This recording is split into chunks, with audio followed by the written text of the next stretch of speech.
Hey guys, welcome back to another episode of the Hard. No, I'm gonna start that over. We changed the name. Welcome back to Always Forward Podcast, and I got my man, former Navy SEAL Ray Cashcare. Legally, I have to say that. That you do by law. Thank by you. law. And Matt Beaudreau, which nobody knows how to say his last name. No, I don't either. Oh, guys, we had a killer workout this morning, didn't we? We did. Awesome, man. Thank you. And then we got to fight some young men. Yeah, it's always good when a 50-year-old gets to beat up on a 15, 16-year-old. Yeah. It felt good. It was refreshing. I felt amazing. Yeah. I don't know how they feel right now, but I feel really good. The video of you throwing him around was awesome.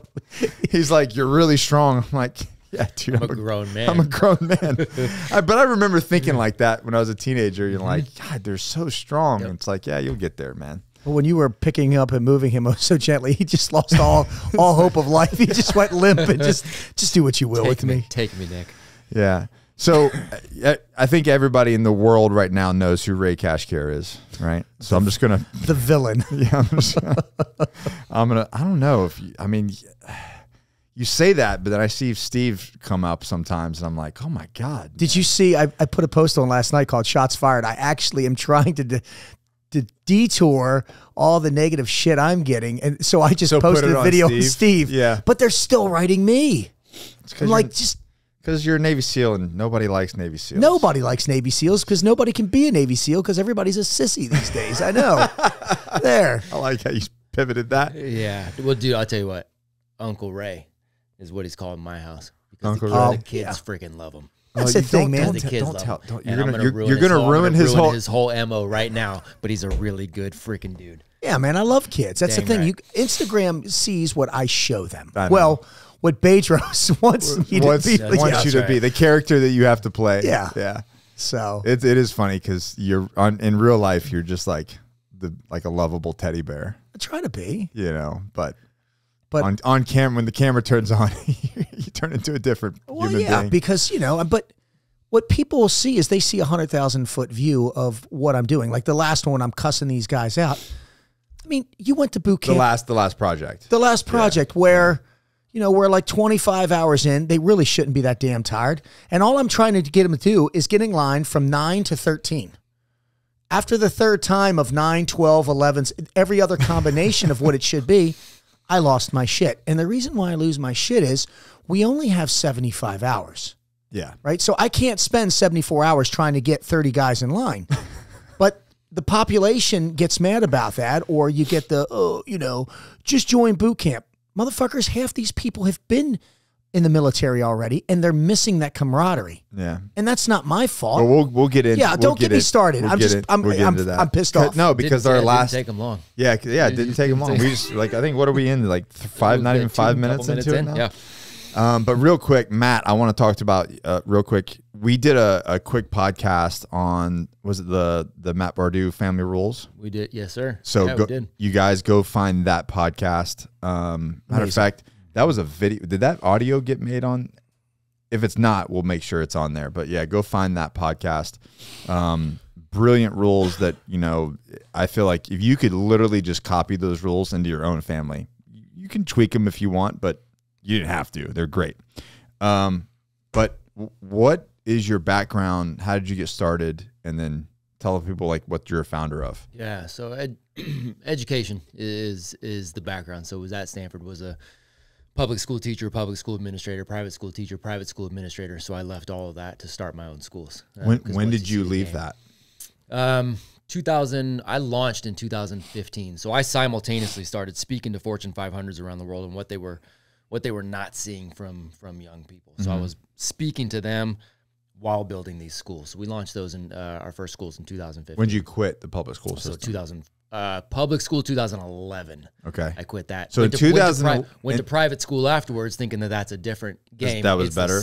It's the same shit, dude. Same pig, different shade of lipstick kind of thing. Yeah. So you back in 2011, you noticed that schools were no, I noticed fucked back then. No, I noticed far before that. Really? No, I noticed immediately. So, and it's on purpose. But 2015 is when I finally went, okay, well, this is on purpose, and there's no way in hell.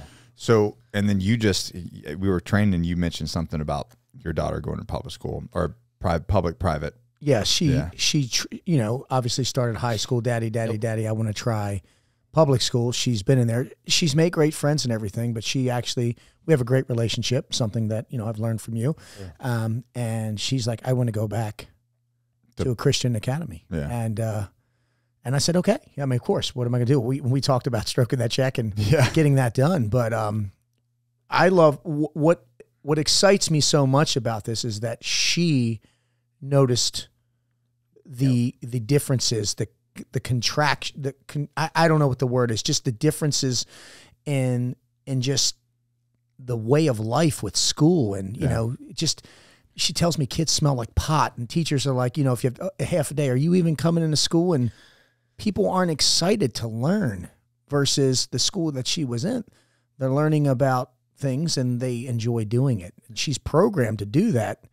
And I think her wiring is a little mixed up right now, and she's self-corrected, which is what I love. You know, 14-year-old little girl. Well, and the reason she did is because who she's around, right? She's got the dad that she does. She's got the mom that she does. You guys are living a much different lifestyle. You guys are living a lifestyle that is the product of education, where you're talking about continuous growth, where you're talking about how to get better. You're around people, you're around human beings that are always pushing to get better. Yeah. So she's seeing the whether she can articulate it or not is not the same thing. She's seeing the difference when she goes to school, and those are different conversations. And that's, schooling is all about that. It's about that blind, you know, obedience kind of deal. She's seeing the other thing, and she's making that connection. I was driving my daughter's a junior, so she's like, you know, for her, she's like, she feels that she's too far in. She's like, I just want to finish this thing. Yeah. You know, and I'm like, we'll stop today. You tell me when, I don't care when it is, we'll stop today. But I'm like, what do you got today? She's like, I got to read an essay on why poems aren't scary. I was like, I'm so sorry. I don't even know where to go with that. I don't even, it doesn't even compute with me. Like, that's the assignment. Yeah. I'm like, what are we doing with these kids, man? Anyways, but then, so you noticed it initially, and I just did a video. I think, did we already launch that video, Mark? Which one? The one where I was talking about the kids in school and like you making good workers, and was it the Rockefeller? Yep. I think so. It's already launched. Right. Yeah. So I was doing some research about this, and maybe you can articulate this better than I can, but the public school system, the way that I looked up this stuff, child labor laws came out around the same time that the public school system was initiated. And but they initiated the public school system. Like, to me, it looks like a great liberal, like flag, right? That's right. It's like, oh no, we want to protect the children. That's right. You know, let's put them in school. For their own good. Yeah, for their own good. We're going to protect them for their own good. But he had a part in the public school system. Like he had a board of educators and what he said was, I don't need good thinkers. I need a nation of thinkers. I need a nation of workers. And that's what the public school system was. So fall in line, do what you're told. That's it. Yeah. It was a Prussian military model for that exact reason. And so when that was brought over by Dewey and Horace Mann and all these guys that we kind of hold up on a pedestal, but they were bringing it over for that exact reason. And Rockefeller put in what would be the equivalent of about $1.2 billion back then? Today, back then. Oh my God. Wow. To make sure that he had that, right? So people look at the system and they go, okay, well, nobody even thinks about it. But if they do stop to think about it, I'm sure there are some experts that put together, this is how the way.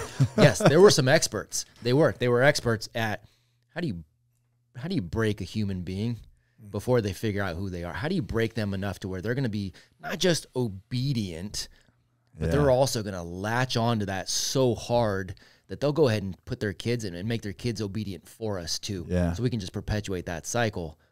That's what it's for. That's my beef. That's why I'm so vocal about it, because, you know, we all work with enough grown human beings where we're trying to help them, where we're trying to fix them, right? Well, shit, we're messing them up from the beginning, dude. Yeah, decades of programming, right? Yep, that's exactly it. So, and I guess I'm, you know, not to toot my own horn, but I guess I've always been the rebellious person, the rebellious kid. Like, it's the reason why I had 2 felonies at an early age. Yep.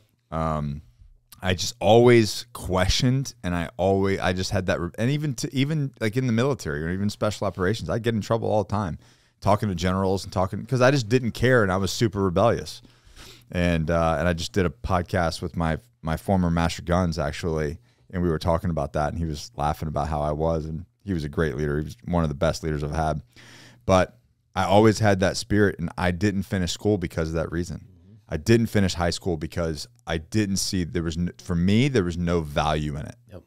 And I was getting value in the world, working and learning the things that I was doing. So when it came time to go back to, I finished the 10th grade, coming back to 11th grade, I'm like, I don't give a shit about photosynthesis and dissecting frogs. Right. Yeah. You know what I mean? Unless it's a Navy SEAL, then, you know, we can get into that later. But I just didn't see I'm like, I'm making this much money. I have a beach house. I'm living my life. Why am I going to go sit in this classroom for 8 hours to talk about bullshit? Something I don't care about. Something I don't care about. It's not getting me ready for anything. Well, that's it. Yeah. And it's that curiosity that you maintain. That's why you're continuing to grow, because you're curious. That's why Ray is such a phenomenal leader. And because you listen to him, and he's always, every time I talk to Ray, he's curious about what the next step is. Yeah, right? he's 50 years. He's like 50 years old, and he still wants to learn. And he still wants to learn. We're at your house and we're talking. Okay, there's room for this in the business world. This is a need that's not being met. Right? Like those are the conversations that are continuing. Like that's what education is supposed to be for. It's maintaining that curiosity so you can go, what's next? What else do I not? Because I don't know. I don't know the majority of things, and I'll never know the majority of things. So what am I curious about? And what do I want to take the next step on? Is part of that process, and I don't know if it was your clip or something I saw somewhere else, but it might have been you said that we're in this system where we believe education stops when you finish high school or college. Was that you? Might have. I mean, I say it all the time. I'm sure somebody else might have too, but that's it. We think it's a checklist of some sort, which is that's the dumbest freaking thing on the planet. So so what? You've completed 90 some odd % of the population has completed the checklist. So look at our population. We have a bunch of would you say we have a bunch of educated individuals running around that are in good that, you know, what should education be for, right? And you got sovereignty and freedom and physical health, spiritual, emotional, financial, all of those things. Do we have a nation full of people that are living that? No. There's a reason that we have. So people that come into Johnny Slicks and the Agogi, like employees, Yes, sir. They're kind of mind blown the way that we operate, because it's every Friday we do a team workout. So like some people don't last here because physical fitness is a part of life and it's a part of this culture of this company. Bingo. And so they don't like that. They just want to come to work and do their thing. I'm like, that's not what we do here. We're going to train. Like on Fridays, we pay them. We pay them to work out, and collectively, all of us. And then we go to work, and then we'll have lunch together and make good choices at food and things like that. But at the end of the thing, we always do some sort of personal growth. And it might just be 10, 15 minutes. But they're really, you know, coming in, and then we'll hire people like Kirk Weisler or like LTD or somebody to come in and do some leadership training, things like that, in conjunction with, you know, teamwork and you know, corporate culture.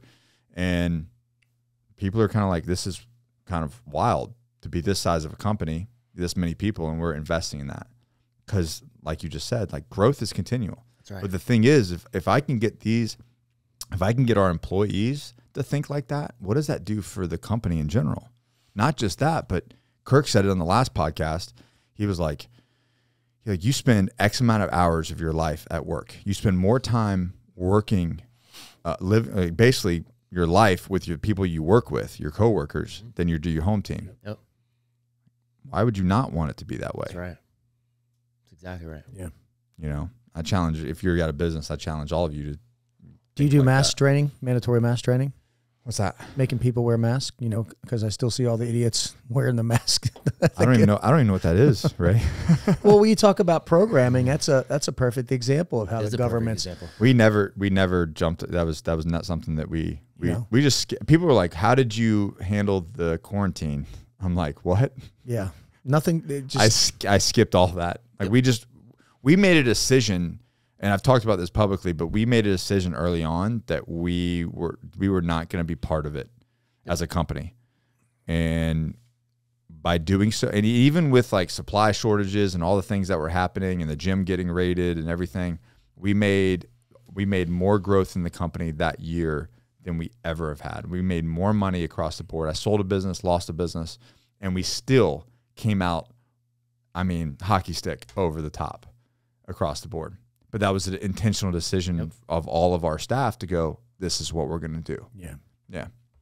Anyways, so education is continuous. Awesome. And then you founded the Action Placer Academies. Can you tell me what that is? Yeah, man. So we got kind of a global network of entrepreneurs who, and that's really what it is, because people hear and go, okay, we got a bunch of educators. I'm not an educator. No, it's a global initiative of entrepreneurs who have young heroes who are like, look, man, instead of complaining about, because we can complain all day about the school system, but once you understand why it's there and you understand the government is intent on it staying there, you realize that you're not going to change it. No, it's you're not not going to go. Nothing's going to change. You're not going to change it from the inside. Are there good people that are there? Yes. Do we still need good people there? Yeah, because there's some young kids those are the best humans they're ever going to see because their parents suck, right? So we need people there, but we're not going to change anything. So this is a network of entrepreneurs that are going, you know what? Let's go ahead and just build the better model. Yeah. And so that's what we've done. So we've got about 300 locations. So how are you doing that and being accredited but not being part of the system and what they do? Yeah, that's you purposefully stay away from the system, and you're very intentional about letting people know that you're doing it completely differently. So accreditation is just a game. So there's all these different things that we learn in school that we think have to be there that do not have to be there. Okay. Accreditation is just a game to begin with. So we just developed our own accreditation team, right? So we're all on the accreditation board, so we can get the accreditation underneath, we do it underneath Texas, and so we can be accredited. But even that doesn't matter. It doesn't. It doesn't. It means nothing. Yeah. It means nothing. It means nothing. It means you played some other silly game, and some other schools will acknowledge that, but there's always ways around that, as well. So we're working together to continuously just go, okay, this is what we think works right now, and we're going to stay agile. And if something, no longer matters, we're going to get rid of it. If something matters more, we're going to change. We're just going to change with the times, and we're going to provide. But it's essentially the way I understand it, correct me if I'm wrong, it's basically a franchisable school program. If we wanted to create a school, I could come to you and I can open a location. You have a turnkey solution. We've got turnkey stuff, and it's a net. We don't necessarily call it a franchise because we don't. It's not. Not everywhere looks the same, because you're out here in North Carolina is going to look different than the culture of Guatemala, Tim's ones right? in Tim's in Texas, Cedar Park. Yeah. Yep. But that's exactly what it is, and so we all work collectively together. And we got different options. If you want to do a full-on campus, do you want to do a small co-op out of your gym? Do you want to do? There's multiple ways to do it, and so we just walk you through on how to do that, how to provide that for the. And then on top of that, you have the Apogee Strong Academy. Yep. And what's that? And so Apogee Strong is just the focus on the young men in particular. So it's just an extra level for the young men. So it's projects and challenges and books, and then getting to meet with freaking the best of the best of the best, in terms of mentors every week. You've brought on the people that you get to bring on. I mean, Ray was on. Ray was on my show. I got to get him on with the young men. Oh, you haven't done the He's got to come in with the young you've got to do the kids. Like, that was great. I did that, and it was amazing. Dude, it's the best. Yeah. So I'm the only one in this room that hasn't been there. In this, out of the three of us, that is true, sir. That is true. Thanks, Dick. Yeah, you were on it. No, I wasn't. No, he was on. But I was. He was on the show. You were on my show, but it was before we had the young. Before we had. Oh, it's before Ray. There. Relax. I went to you first, Ray. Yeah, I heard you. I know you told me you had the lowest ratings when I was on. Yeah, I know. I went to Beaudreau's first. Yeah, that's right. So you've had some amazing people talk to those guys. I'm like, how the hell did he get all these people? Phenomenal. Yeah, it's phenomenal. It's literally the best. But I think it's awesome when you're like, hey, listen, I want to I don't know if they all know you, but you're like, hey, I want to bring you on and talk to these group of young men. How many people are like, I don't even know what it is, but yes, I will do that. That's it. Who cares? Yeah. Who cares? Who wants to talk to a 43-year-old multicolored, who gives a shit? You look old. I do look old, right? Who cares? It's that. Will you come talk to these young men who are committing to being the leaders? So when's Ray going on? Anytime he wants. Oh, dang, Ray. It sounds like once I get out of Instagram jail. Anytime he wants. No, it's a Zoom. It's like, and they get to ask you questions. Yep. That was the coolest thing, was like, it's like an open forum, and they get to actually talk to you and ask you questions about hardship and how do you get through things. That's and I was right. like, and then this is good, man. That's it. And then they How many locations do you have? Physical school locations. Yeah. So physical school locations, our network, we have close to 300. Wow. Across the globe. Yeah, we need to get something. We're going to work on getting something in Hampstead. I told you, and even if it's something small out of the, so like Zach Evanesh, right? Super good. We're gonna do something like a small co-op out of the gym style thing out of a gym. because he's training all those kids. Yeah. Yep, absolutely. So we can do that out of there. And even if you He's don't a want to do great the guy full, too, he's man. a freaking great guy. Yeah. So, and that's what it is. It's a bunch of really good humans who are really good entrepreneurs who give a shit about the kids. Yeah. So there's a million ways to do it. Big, What's small, what's doesn't your matter. age group? What do you start with? I mean, ideally, you want to start young Okay. If you So you can. start young and then you grow from and there. then grow from there. Okay. Yeah, ideally. Yeah, because like looking at like we've had a lot of problems in the last. Obviously, anybody that gives a shit over the last 2 years has had a lot of issues. I mean, your daughter just went back to private. Yeah. So it's, a lot of guys got homeschooled over the 2 years because the mask mandate, and then that dropped and like, okay, we're gonna tip our toe back into the public school system down in Hampstead or here in Onslow County, and it's changed so much. Yeah. And the agenda that the books that they're putting out there, the flags, I mean, we're talking middle school and elementary, not cool. So there's a big push, especially just in our jiu-jitsu gym alone, to do something else. Something different. And I've kind of teased it that I'm really interested in doing something, and they're all like, everybody's like, whatever you. For sure. Yeah. And that's it, man. I just want people to know they have options. Yeah. So whether it's building a full-on campus, again, something like a co-op, I have 100 and. But if any entrepreneurs listen to this in an area, they can reach out to you. Reach out. Yeah. Reach out. Good. Get the ball rolling. If you're serious about it, get the ball rolling. Yeah. And then, okay, let's pivot to piss Ray off again. Here we go. Why are you even poking the bear? I'm enjoying this, whatever this is. Oh, you're trying to pivot to get me hate. Yes, we're drinking 0-calorie soda. You can't just have a damn Pepsi or Coke here. Oh man, no sugar, bro. They're gonna be like, this is causing you cancer. It's funny. Everybody asks me, fat because guy just for the audience that's listening, I'm 50 and I look amazing with my shirt off. And these guys keep asking me, like, what's your diet? And I'm like, I don't diet. I don't like the word diet. I use meal plan, number one, but I eat whatever I want. I just train hard. Now I'm starting to, that's starting to have to change because as I get older, I'm half a lifetime older, but this is not helping. That's all I'm going to say.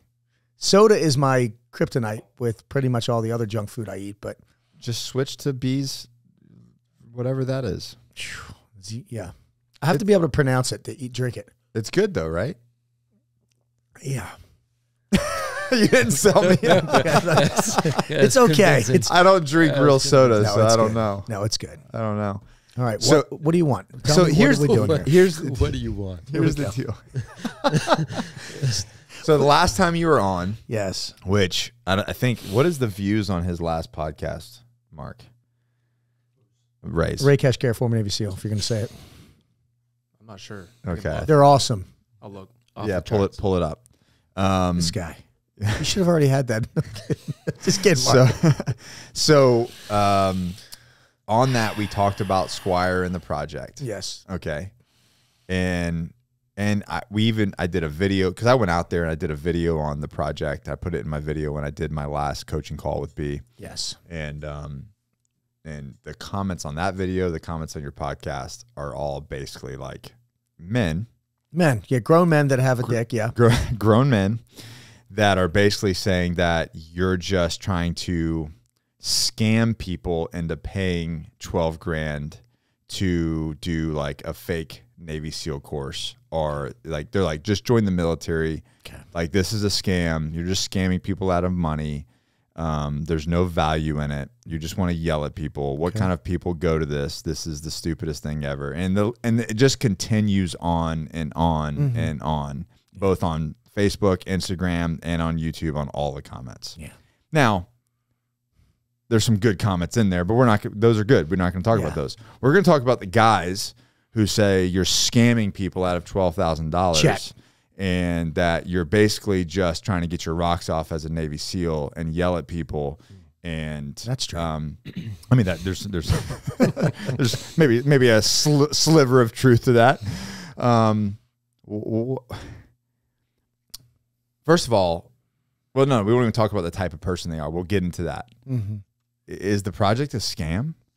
No, the project is a voluntary fucking program that men decide they pay for. So the one thing that I've told everybody, and the price has gone down because we built our own location instead of making an astronomical amount of profit, because people think So before I get on my fucking tangent, people think, oh, you're charging $12,000 and $15,000. You're making a fortune. We have run 15 courses and we made a profit off of one course. Yeah, I know. One course. And that's, so number one. That's what's interesting to me, because I know behind the scenes. Yeah, because of what's actually people don't happening. know what it takes to run a business. You do and I do. The insurance alone. Yeah. So number one, you can suck my balls on that one for everybody. I'm just going to go right down the thing. Yeah. Number two, it's a voluntary program. People are like, well, join the military. 30% of the guys that have gone to our course or go to our course have already been in the military. Yeah. Some of these guys are older. Some of these guys don't want to join the military because they're super successful. Some of these guys don't want to join the military probably because, like, the individuals that are bitching join the military with aspirations to be a ranger or a raider or this or that, and then they fucking washed out because they're quitters. Yeah. So a quitter can never win. A loser can win. That's right. Yeah. So what we do and what this course is and why it's not a scam is, and everybody's like, oh, and then the other one is 75 hours. And one guy broke it down and gave me a great quote hourly rate. You're not paying for the 75 hours. When you became a raider, a recon, whatever the hell it's called, you know, and everybody, and you're a teacher and you're a husband and you're a father, the work begins when you graduate. Yeah. So we are a lifelong brotherhood. See, this isn't a say that again. Yep. It's a lifelong brotherhood. No. Before the work begins after you graduate. After. Yeah. So perfect example. We're running the Squire program right now. Yeah. We've got like 4 gentlemen that drove from Virginia down here on their own. Maryland, Virginia. We've got them across from the state. Yeah. California. Yeah. They came on their own dime and their own time. You don't find that in the realm of normalcy that people deal with today. Everybody's so focused on themselves. What we're doing, and then I get, you're fucking brainwashing people. If brainwashing means making men better, they go back to their lives and they feel more confident in themselves. They've got a brotherhood. They've got men that they can talk to and rely on. We've kind of they're not cheating on their wives. They're not cheating on their wives. Yeah, they're not in gambling, this and and that. Yeah. Then fuck it. Fuck it. I'm happy with that. And then my favorite one is $12,000. Well, number one is $7,000 now. And number two is, how much do you motherfuckers spend on instantaneous release and gratification? Porn, drinking, alcohol, hookers. I could go on and on and on, right? People. And these are all, and these they might seem dramatic when you say it in a sentence, but these are real things that are real things, vices that men do. And I've been guilty of. I'm guilty. Yeah. I've been guilty of them. And what annoys me is people want to pay for comfort. People don't want to pay for pain. Men are built for discomfort and pain, and it fucking infuriates me that society has gotten so weak. I get blocked from Instagram for calling a man. A man can insult me, insult my family. Yeah, he wrote weak. I wrote sissy, and I get banned. Yeah. What men need to do, and I don't care if people hate me or not, it's always supposed to be, this is a checkup from the neck up. No. Reach down, grab your dick really hard, squeeze it, and it should hurt. And remember that you're a man. All right? And remember that your job on this earth is to be a protector, a provider, a hunter, and a gatherer if need be. Now, if you don't want to do my course, and it's not my course, I work for fucking Beaudreau's Coolian. I'm shifting fire to him and shifting fire to Steve. I'm the lead instructor because I know the limits that a man can go because I've been through buds. Yeah. Fake Navy SEAL course. Let's just address all these. 99% of you bitches haven't even been to buds. So what the hell are you basing it off of? Yeah. That's the thing. Like, that would be like me going, you're putting on a fake Raider course. Ray, you've never been to the course. I know. So what, you're basing it off of TV, off of books, off of movies? Right. My thing is go to buds, graduate buds, and then, just like Jason Redman, come out to our course, shadow what I do, see what I do. And then if you still feel the same way, we'll talk. Well, we already know how that goes. And look, you loved it. You came out with the Squire. I mean, when you've met me, everybody thinks I'm a dick when they first meet me. Fine. But just like I told every single person, we have 170 men who have graduated this course. And we've had over 400 people try. And this is what I tell each and every one of them. Each and every one of them, if you're looking at me. If I don't offer you the guarantees that I guarantee, number one, you'll be wet, cold, tired, and hungry. This will be collectively, not if you're a prior, if you're a civilian, physically, mentally, emotionally challenging courses collectively combined, and you will give me blood, sweat, and tears. If you do this and you don't get those, number one, I'll give you a complete refund, me, not Beaudreau's. And number two, give me 1 year. 1 year of our weekly check-ins. Go to both of our meetups that we do, because we do meetups. Show up. Yeah. Put in the work. And if you're not happy, I'll stroke you a check. You know how many checks I've stroked? Not one. That's right. Of course You know not. why? Yeah. Because the men that go here are searching to level up and man up. Now, the other comment I get, this is my favorite one. You never talk to me like that, because if you did, I'd punch you in the fucking face. Number one, you're the men that need it more than anybody else on planet Earth. And Those guys never. I'm like, here's my address. Yeah, and they never show up. And number two, when I'm screaming at these men, it's because it's called emotional discipline. Most of these guys have been through boot camp. You've never had a drill instructor, someone scream at you and elevate your heart rate, get you in the red. That's what we're doing. I'm trying to make people work under tension and under pressure. Words hurt. Jesus Christ. Words are hurtful. Yeah, I know.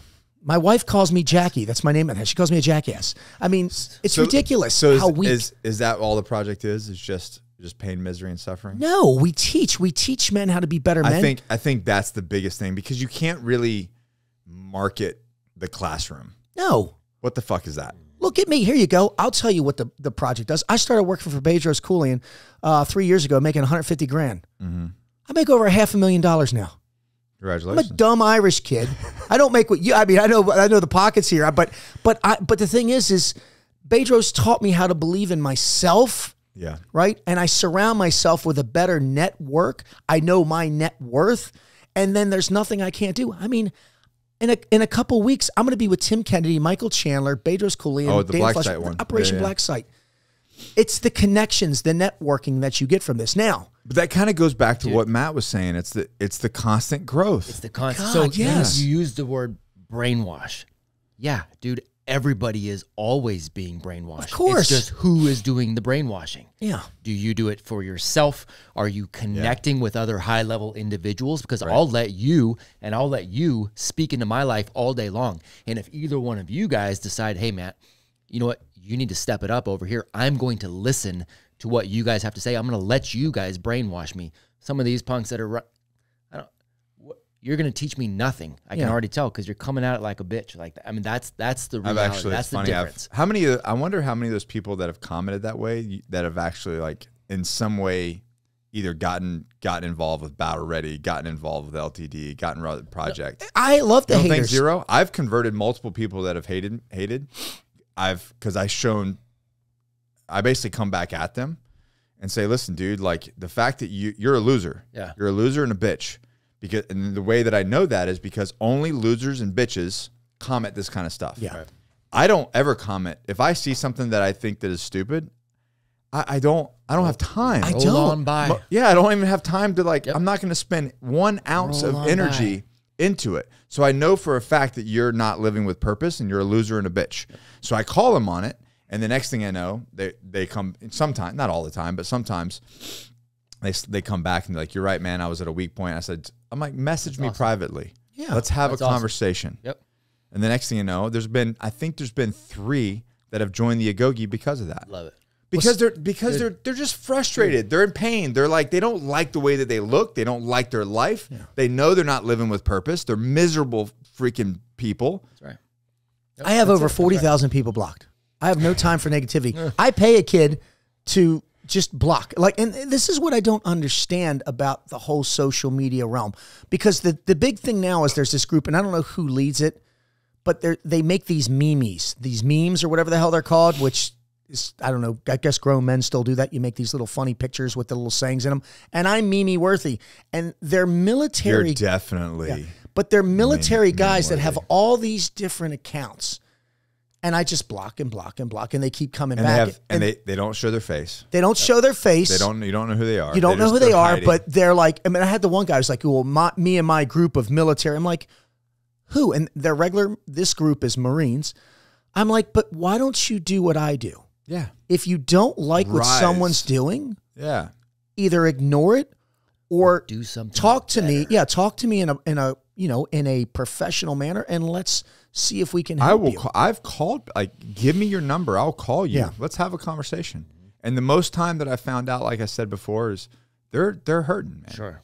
It's these individuals, and that's what really sucks is you look at it, and now I guess because of guys like yourself, guys like you, the brainwashing that I've done to myself, now I look at it as I pity them, because I'm like, you guys are you're hurting. You're hurting. You're weak. You're vulnerable. You know, these words that men don't want to be called, and they're just, you know, I'm like, I've gotten to the point where I've tried to help them. I literally, my favorite time of the day, people laugh at me. I take like 4 shits a day. I get on there, block.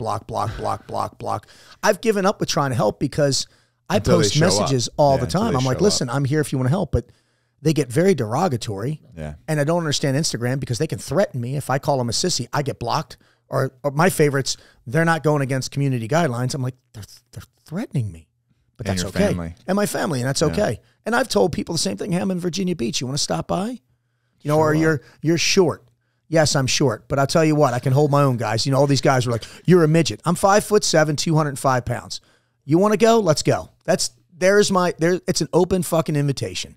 I'm tired of it, man, because I'm making a difference. I've actually told people to come to people that talk shit like I could do this and I could do that. I'm like, hey man, here are the times that I show up to Crest. If you want to show up and lay hands on me, these are the class times that I show up. Feel free to show up, man. I don't understand why. I mean, people just get so angry. I mean, they're not angry at me. They're angry at themselves. They're angry at themselves. You know? There's always a philosophy for a lack of courage, right? And that's what you'll find. There's always a philosophy. He's like Kane from Kung Fu. Like he speaks way better than you, by the way. He is one of the. I will tell you this.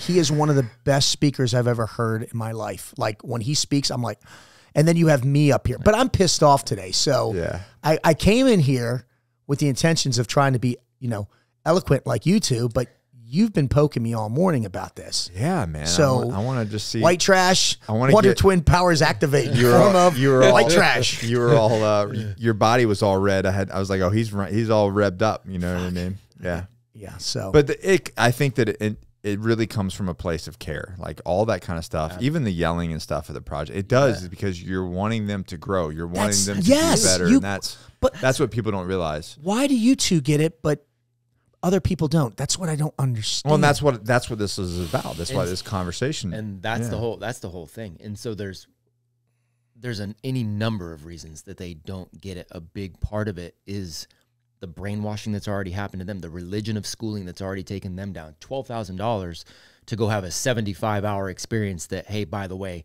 goes into perpetuity in this brotherhood and continued learning. Well, that's too expensive. $100,000 for a college degree? Well, of course, that's an investment. That's an investment, right? And you don't know why you're saying it. You just know you're supposed to say that. You just know you're supposed to think that, and you're supposed to look at this as something that, you know, Mark's over here probably shaking his head with student loans. I mean, that's it. It's crazy. And so are half of the guys that are commenting, talk about it. Because I promise you, the $12,000 spent and the $7,000 now, which is ridiculous. I promise you that is a better education than the majority of those guys got in 4 years, 5 years. And then what? Like I've paid B, I've paid Wes, I pay for coaches. Yeah, I'm doing the same thing. Do you know what I get? I make a lot more money when I do. Yep. Yeah. And my life's better. And the guys that go through my course, they get the same thing. And that's so the thing is, like, so now I didn't even know it was 7. That's amazing. We just changed it. Why? It's ridiculous. Well, we changed it because I'd have raised it to 15. Well, it was 15. We went up to 15, but then we moved it down, and we have a huge facility now, so we can do. And this is Beaudreau's mentality. We can take double the people. Yeah. Cut it in half. Yeah. And he's like, I'll make this because we're not in this to make profit. Everybody thinks we're making astronomical amounts of money. I know that. And I'm going to make this. No, the reason why I say raise it is because of the investment. Yeah. Because what you're going to get afterwards. Because yes, you spend $7,000, $12,000, $15,000. What you're going to do? What's going to happen if you don't quit? Yeah. If you change, what did he say? Suffering from discomfort. Yes. Remove the suffering. And just have a little discomfort for 75 hours, the amount of life that you're going to get back and the amount of money that you can make, just network alone. Think about who you're networking with. So now you pay a little bit of money, right? Maybe you went on a limb. Maybe you got a credit card and you paid $12,000 for the year and you got to pay $1,000 a month, whatever. what you're going to make after just by surrounding yourself with high value individuals is going to compound for the rest of your life. Right. I don't even get paid when I go to the I don't get paid. It's not. I get paid for doing my corporate training and my speaking. Yeah. So people are like, I can't believe. I'm like, you don't even know what the hell you're talking about. No, they don't. But if somebody called me and they're like, Ray, how do you make so much money? I do corporate training and I do speaking, just like you. Okay. So how did that happen? Because of my networking that I got through this program. Because before, yeah, that's the thing. Right.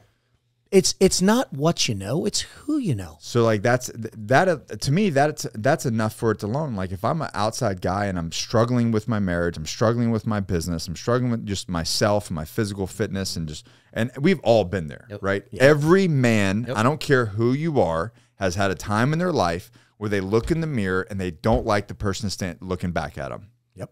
I agree. Why? That's the reason why I do what I do, because I was that guy and I had people that pulled me out. And I'm like, it blew my mind how many guys are that way. Yeah. Right. So now I look at it and I'm like, that's it. Yeah. Go all in, fix it, fix that. And then, you know, what they say, if 4 of your friends are millionaires. Yeah. You're about to be the fifth. Exactly. That's right. If 4 of your friends are drunk and cheating on their wives. That's right.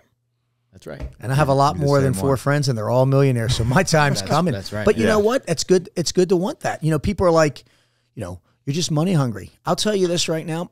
Yeah. Money is a vessel, and it buys freedom and time. And I want more freedom, and I want more time to spend with my family. I want to work less and make more, and I'm doing that. Well, you and I have similar coming ups when we were children. Yeah. I had a serious talk with my wife about that, because she's very different from me. Her parents are still together. They're pastors. I love them. I mean, they are the most loving people ever. They like just welcome me with open arms and all of my dysfunction. But we had very different, you know, raisings. Having money for her, she doesn't give two shits. She could live in a van with me down by the river, and that's all she needs. She wants dad and the babies, and that's it. Me, I'm a little different. I come from struggle, and I have this inherent desire to never let my family struggle like that ever. And you know, we just got a house for my mom. I just moved my mom in the neighborhood and things. So things like that is what drives me to work hard, which drives me to get fitter, which drives me to make more money, which drives me to lead my team. Because even if my son maybe is a little, I laugh because I'm gonna have to create. We talked about I'm gonna have to create hardship for him in a different way. Yes, you will. Yeah, you know, of course. Because I will spoil him. Yep. He will have the best education. He'll never see the inside of a classroom. Like, he will do all these different things. He will be very taken care of, and I will give him struggle in a different way. That's right. You know. But I liked what one of B's talk was like. I will never apologize, because he comes, you know, he's an immigrant, and, you know, and came very poor, and he goes, I will never apologize for making money. Nope. Never. The most giving people I know, and probably for you guys as well, and B is one of those guys, the most giving people we know, have a whole lot of freaking money. Oh yeah, and they say money can't buy happiness. Money can buy you whatever you want. If you want to buy happiness, happiness is helping other people out. That would make me happy. Yeah, that's it. But well, I mean, look at the Squire program. More opportunity to impact more people. Yeah, look at the Squire program alone. That is not a profit-making. No, it's not. Model. It's not at all. But everybody that, you know, makes all these comments thinks I'm walking around driving Jaguars and fucking Rolls Royces. I'm like, I work just like everybody else. The difference between me and everybody that makes the comments, I just work harder. Just work harder. And I love what I do. And I care more. And I do. I care more. Yeah. And that's part of the normalcy in culture, right? We got the armchair quarterback kind of situation where everybody watches, you know, people, you got grown men who have never played football a day in their life, and they'll go, oh my God, see what Tom Brady just did. This is what I would have done, right? They're watching the UFC. Well, this is how I would have handled that, you know, and they've never done.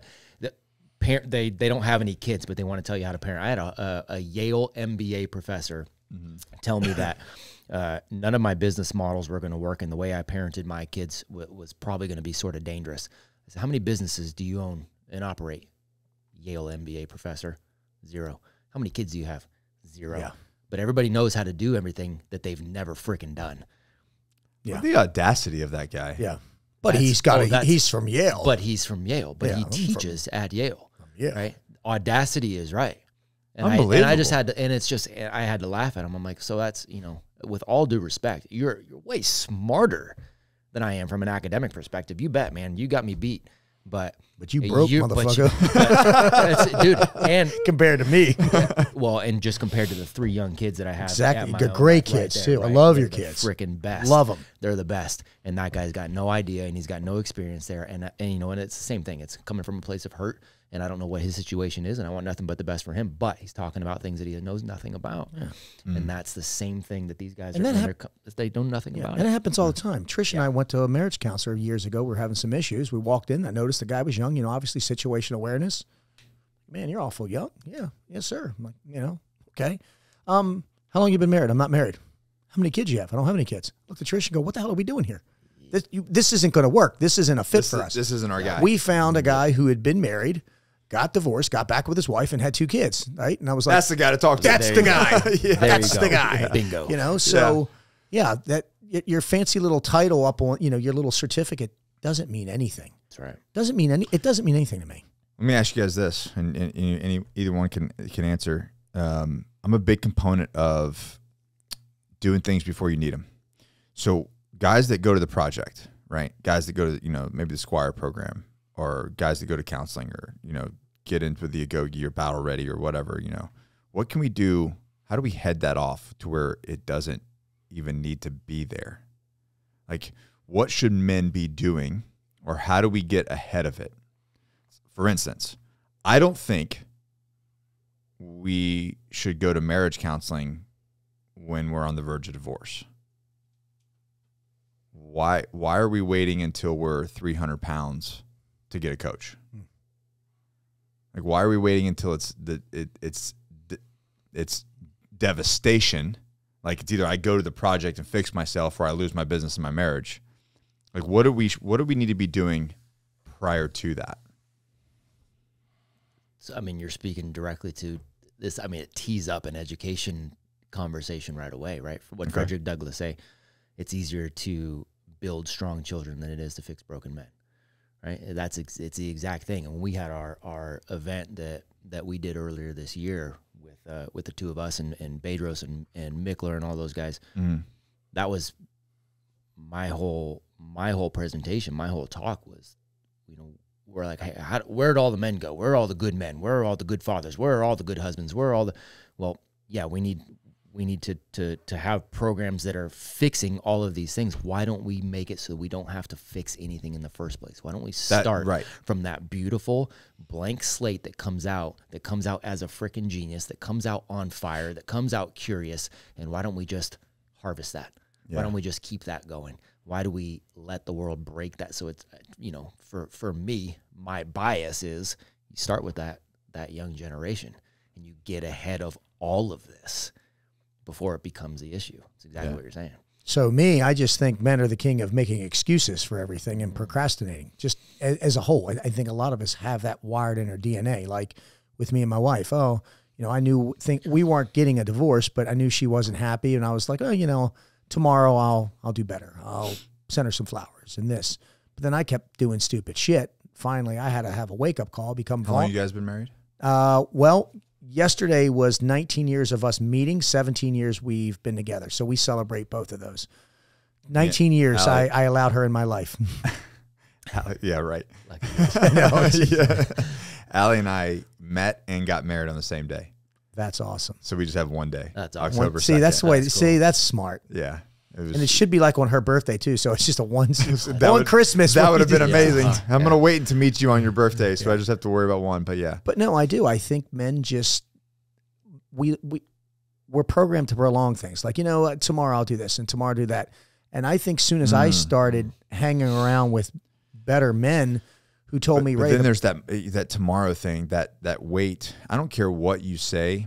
When you say, and I think you've done a talk on this, or somebody in your crew has, when you say like that chore I got to do on Friday, you know, and they're like, well, it's Friday night. I'm gonna hang with the family. I'll do this, and then come Saturday, like, well, it's Saturday. I'll do it tomorrow.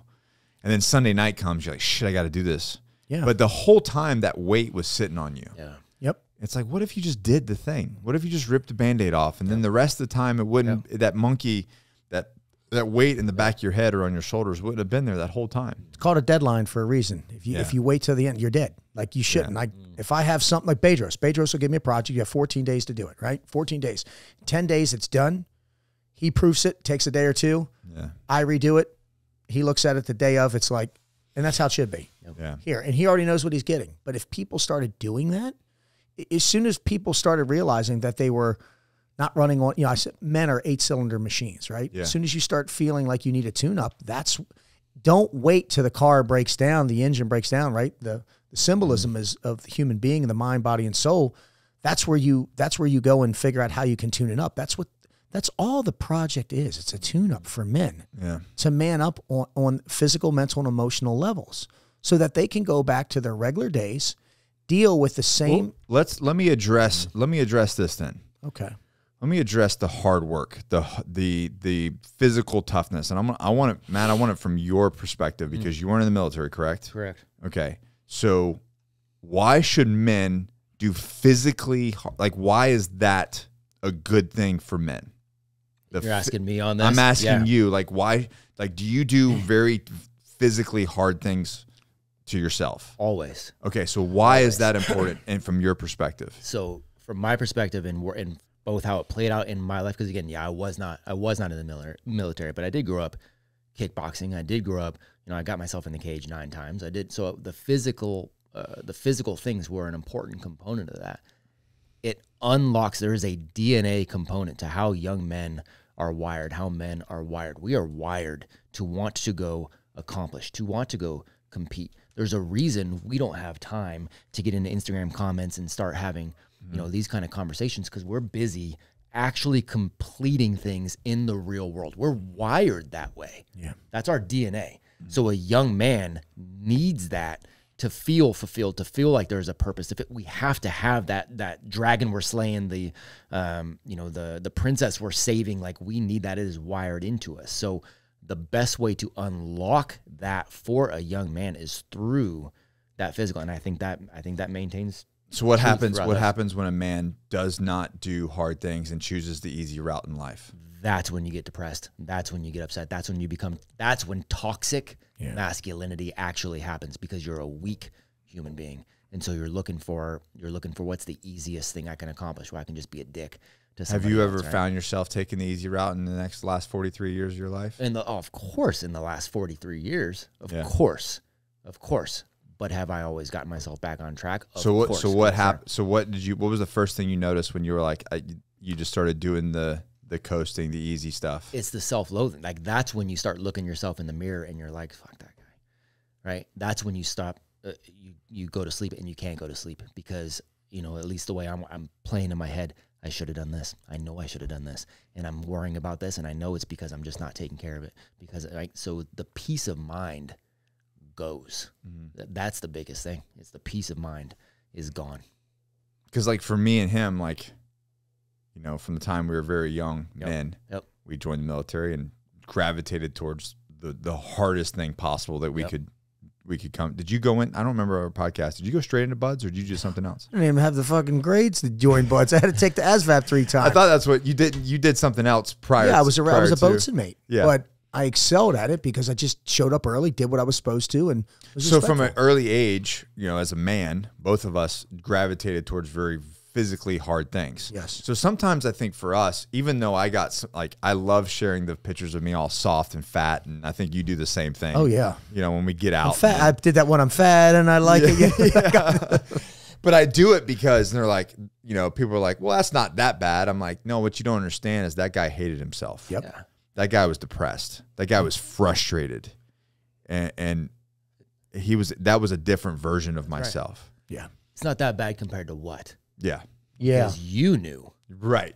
You knew when you looked, shit, I could be a lot better. And I was prior to. You knew. Exactly. But I did the hard stuff, and I was like, oh, I can coast on the hard stuff that I've done. Shit, you took your shirt off before the Navy SEAL today in the gym. I mean, but you look good and you should. Yeah. That's the thing, right? Self-sabotage and not knowing your self-worth.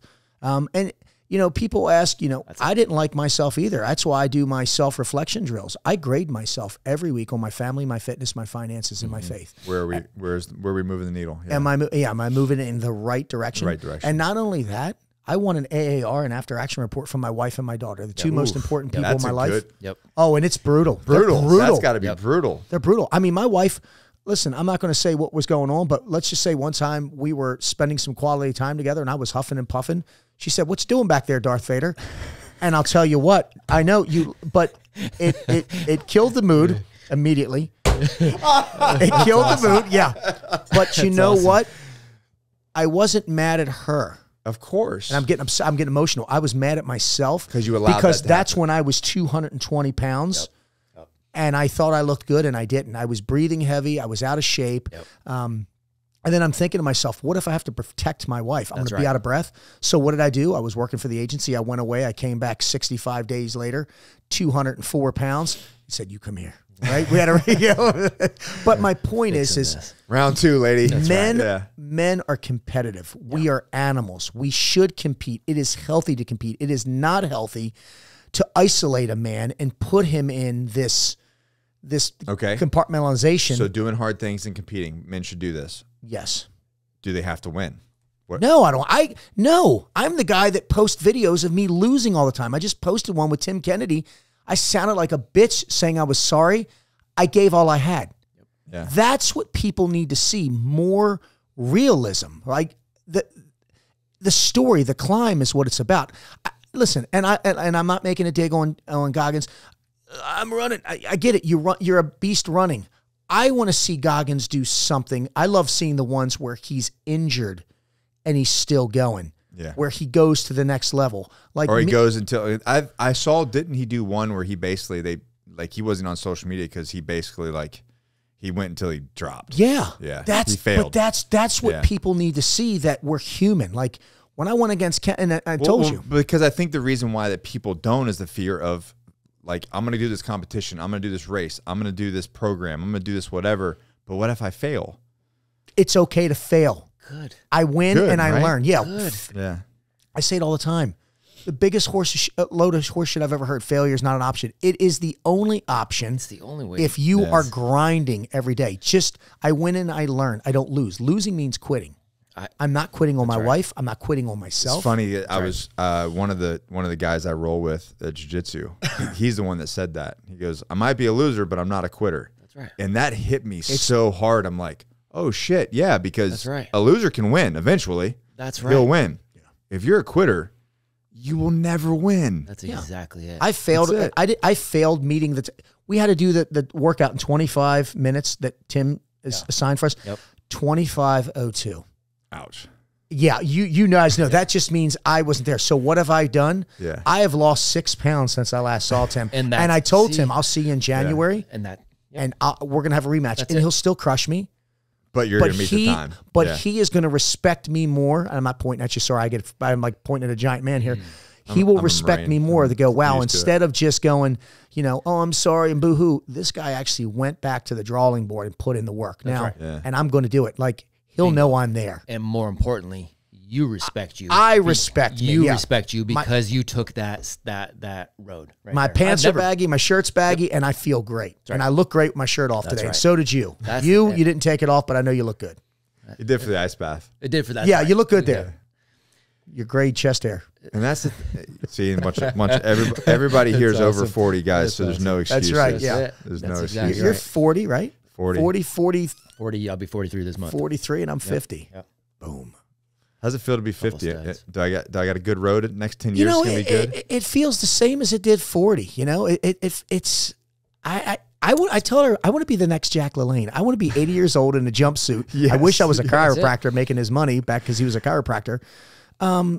And I love the way I feel. You don't have to get old and decrepit. No, that's not. I'm getting gray. We had a conversation. We're not going to talk about that. The conversation we had this morning, but yeah, man, I love it. And my wife's 52, and she looks even better. Your wife is 52. I know. 50 also, not 52. Yeah. Oh, 50 as well. As well. Yeah. I wish. Yeah. I know 20. I know. I had no idea, dude. Right? Yeah, she looks. Well, if she listens to this, hats off to you, lady. She's awesome. She looks 30. I know 18, 19, 20-year-old young people that are older than you and your wife. Yeah. And I think That's it's so sad, man. But For it sure all it is. comes around to, I think all of that is because we surround ourselves with better people Yeah. who push us and we push ourselves. When we go to the gym, we're so competitive. People think she hates me. She's like, is he bothering you? She's like, no, that's my husband. Because she's like angry. Like she wants to compete against me. I love it. And women are competitive too. This isn't just a male thing. Women should compete too. Your wife in there today doing her, she looked, I even said, hey man, sorry, your wife is fantastic looking. 37, man. Yeah, She's 37, got, I think crushing she's, it. I've seen your wife. My the 11th, God. Beautiful. The 11th, dude, she has put so much work in. Yeah. Because we had the baby, and then that's a whole process coming out of that, and she is Sorry. but she has put in an. I mean, she's never been like that. Like she has gotten to a whole nother level, and her show is on the 11th. She was training harder than us this morning. Awesome. Yeah, bro. We're like taking breaks, and she's like pulling that thing. I was like, I didn't know what to do. I was like trying to hold my chest out. That's so rad. Yeah, and it's so what happens if she doesn't win the show? Who get exactly? She said something a long time ago to me that really is stuck. She said that you got to be attached. You can't be attached to the results. That's right. The results are the results. That's right. Yep. You have to be attached to the work that you did to get there. Yep. Like that's the only it. thing you have That's control over. That's right. Yeah. The work, results the work right. that you Attached did to the daily. work. Yep. Not the results. Be attached to the work and the journey, not the That's it. results. And a lot of times the results are results- going to be what they're going to be. they're going to be what and they're going be. to get there when they're going to get there. Yeah. You know, and I use the analogy of kids, and especially when talking about failure, right? When we've got kids, so we've seen our kids when they start to walk and they get up on the couch and they start to shuffle, you know, and then you're like, yes, dude, and you're cheering them on, and they churn, and what happens? They fall on their ass, right? So what happens? They just failed at walking. And what did you do as a parent? You went, fuck yeah, go. Get it, dude. That's awesome. They get back and up, They get though? back up, and they start walking, and they fall on that. And you go, yes. You're applauding failure because you know at some point the results are going to be the results. right. They're going to end up. They're going to end up walking. They're going to end up running. They're going to end up doing all that stuff. You don't attach a time frame to it and go, oh my God, they're not at 8-month level of walking and all this bullshit that we, you know, all this stuff we feel. It's exactly that. It's the But same then society thing. puts a leash on a kid and bitches at him because they're running around all the time. Not me. I love my kid running around. Get it. I loved her. She used to go into the. We put the child proof. Take them off. Just the Tupperware she play. You know, she's at the Tupperware. I love it. I had somebody, when I was coming up. I think I started working for this. I mean, I started working for this beautiful couple, and I worked for them for I think 4 years. I worked for them, and they were just awesome people. And they saw the way that I worked. They saw the way that I did things and everything. And I wasn't perfect by any means. This was me kind of. I had just started to kind of get my shit together, and I was on the path. This was 2016, so I don't know, 35. Okay. Yeah, Spring chicken. yeah, young. Yeah. But I was, on the come up. Yeah. Definitely not where I am today. But I things that started to click, and I was heading the right path. But it takes time, right? It doesn't happen overnight. And they saw the way that I was, and they saw how relentless I was, and how I didn't quit, and I failed and did things. But I worked for them for about 4 years, and they said to me one time that always kind of stuck with me. They were like, "Your success is inevitable, just so you know. It's inevitable. Yep. Like, and there's layers to it, and you'll get to multiple layers, but your success is inevitable because you just keep moving forward, and you keep working hard, and you just keep going. Yeah. Like when somebody is like that." Yep. It's inevitable. That's right. It's just a matter of time, like you were saying. It's just a matter of time. It's just a matter of all it is. time. And hey, by the way, they were brainwashing you too. That's right. That's right. Yep. They were brainwashing me. That's right. Yeah. But Brainwashing they were awesome. can be a good thing. Damn That's what straight people it's a- need to damn straight understand. it's a good thing when you're brainwashing people to understand those concepts right there that are universal. That you know what, you're just gonna keep every time you fail. Awesome, dude. You're one step closer. You just keep being consistent. You're one step closer to the answer now. That's freaking great. Yeah. Well, damn. So So, rad. when's the next black site? Operation Black Site. We're running. So it's 3 different events next year. So how it works really? is Temecula, California. Down. Hold on real quick. When does this podcast come out, Mark? 2 weeks. 2 weeks. Yeah. Okay. Good. So Good. roll it. All right, and action. Operation Black Site comes out 27 through 28 of January. Then the second 2-day event is April 21 and 22, and then the third is November 3 through 4. But in between that, it's a 12-month mastermind. You get a monthly call with Beaudreau and Dan. Is that new? Yeah, that's new. You added they that. They added that. And that itself is worth that. Just to get Tim and so you get 2 days and then all of those two guys. You get a month. You get training with them. We have the first go around. We have Wes Watson, Sean Whalen, and Mr. Grover, Tim Grover. I don't call him Tim. I call him Mr. Grover. Tony Blower's there. I mean, you've got Tony's me. Great. Yeah, you've got Tim Kennedy. We've got Mikey Chandler's in there. It's just a star-studded cast of individuals, and you know what's the talk to me about the 2 day. What you can say. What can you share about the 2 day? It's broken down into 3 different groups. Tim and I are going to teach tactics. So we start with basic marksmanship, weapons handling, weapon safety, manipulation, phase 1, phase 2 malfunctions. Boring. Yep. Kill house, some kill house stuff, 1 and 2 man entries. We might do a little bit of vehicle. That's fun. A little bit of vehicle extraction, vehicle bailout. I hate range marksmanship shit. I hate it. Well, this isn't for you, Raider. So this is for people that are trying to get. It's like I want to like walk off a fucking cliff. When that was my first business. Yeah. And Allie's the one that told me. She's like, "Why are you doing this? You look so miserable." Well, you know, I mean, some people do get a kick out of it. You know? Some people do. I don't. We're using airsoft and we're using. That's fun. It's fun for people that have done it. But we have 2 obstacle courses. We're going to do CLPT in the morning. We've got a zip line. Branches off from there. You're going to do fighting and combatives with Michael Chandler and Tony Blower doing, you know, jiu-jitsu, wrestling, hand-to-hand, and knife fighting. They're both gnarly. Oh, yeah. Stud. Those guys are gnarly. You don't know how to take this Coach B, man, because his hair is all squirrely and shit. He looks at you. He's got like the one crazy eye. He's nuts. I love him. Yeah, he's awesome. Yeah. We've got a cybersecurity expert. We're going to do some, we've got a friend of ours who was in the Air Force, breaking out a cuff, breaking out a zip tie. Those are awesome, yeah. You know, survival, seer type stuff. We've got the cybersecurity guy, and then Beaudreau and Dan are going to talk about networking, net worthing. So it's got a price tag on it, but it's worth. I mean, just to get Tim and I to do the training we're doing would cost more than that for the year. Yep. So, you know, so that's an amazing thing we have too. And you're actually doing tactics as well, right? We're doing some tactics, yeah. That's like Navy house SEAL stuff. Tactics.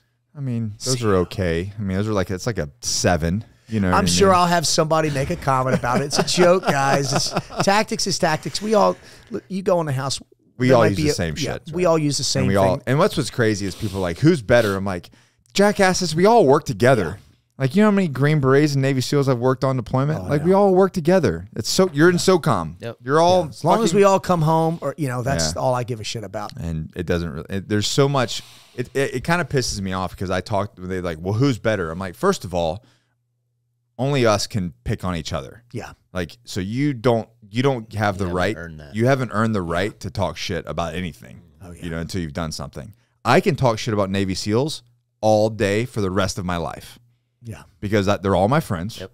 And I've done a lot of that. Yep. I'll get some storekeeper that's talking to me about shit. I'm like, dude, come on, man. Stay in your lane. Go account for something. But at the end of the day, there's a common bond between all areas of SOCOM. Yes. And anybody that's gone through a selection process. There's a huge amount of respect between those individuals.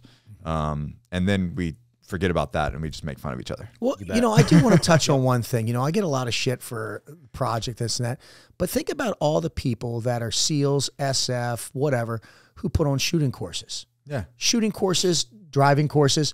Are you telling me that the people that go through there don't have in the back of their mind that they're going to go through this and be more like the person that's instructing it? Because my point is, motherfuckers, you're hypocrites too. You do the same thing. Yeah. Pat McLemore runs his shooting course. I mean, I love Pat. He's a great guy.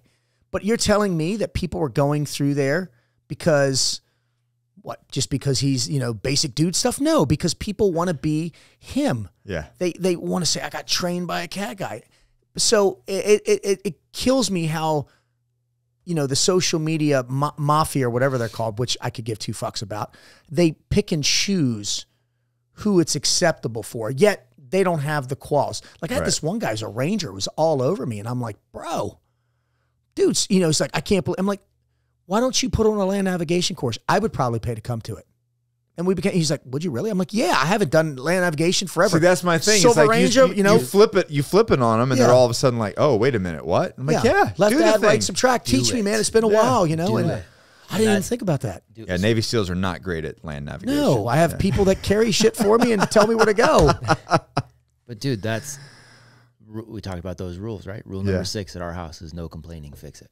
Oof. Yeah. And it's that exact thing. If it's something worth bitching about, then do it. I love better. your rules you put out. They're awesome. They're awesome, right? Oh my God. Yeah. Dude, do it better. You know what? I got a business shut idea. up. You make those, take off your name and make it make it family rules, and then start selling them.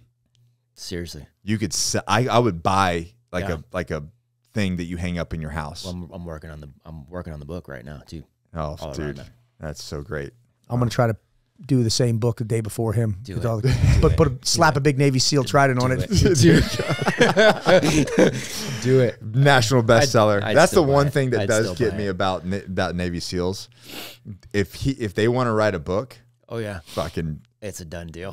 done deal, red carpet. Yep. Done deal. Anybody else wants to write a book? Yeah. Fucking Good good luck, shit. dude. Yeah, You got totally. you're gonna have Yeah. to work. Yeah. Well, it's No certain doubt. Navy SEALs too, If you wanted to write a book, I am actually writing a book, and my book has nothing to do about being a fucking Navy SEAL. doesn't matter. It'll be Mm. it'll be a national. It'll be a bestseller. Of course it will.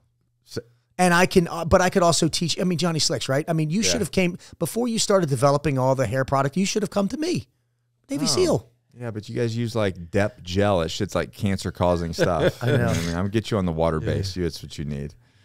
Yeah. All right. Anyway, so the rest of the year of Black Site, what do they get? So they do they get the 6 days of training, and they get a monthly hour Zoom call or a Facebook. We have a private Facebook group page with Dan and B, but That's crazy. the people that come on it would be people like us, where where we start networking and figuring out how we can create opportunity. If you for don't each know other. who these two individuals are, I'd highly suggest Oh my you looking them up and follow them. Very much so. Yeah, like, they're business coaches. They make $1 gazillion, and they're both great. They're good Dan's, human beings. Dan's.